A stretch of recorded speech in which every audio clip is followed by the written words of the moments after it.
যাদের টনসিল, অর্থাৎ টনসিল কিন্তু এই জায়গাতে হয়, যাদের টনসিল হয় এটা যে কোনো মুহূর্তে যে কারো হইতে পারে।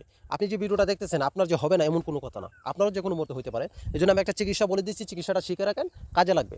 কেননা আপনার হয়তো নেই বা আপনার বাড়ির আশপাশে যে কোনো মুহূর্তে হইতে পারে। তাহলে সুবিধাটা হচ্ছে কি, যদি চিকিৎসাটা শিখে রাখেন তাহলে একটা মানুষের আপনি উপকার করতে পারতেছেন।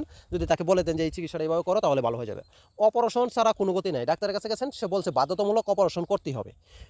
এই রোগীটা পর্যন্ত সম্পূর্ণ ভালো হয়ে যাবে। আমি যে ট্রিটমেন্টটা বলে দেবো আপনি যদি এভাবে ইউজ করেন।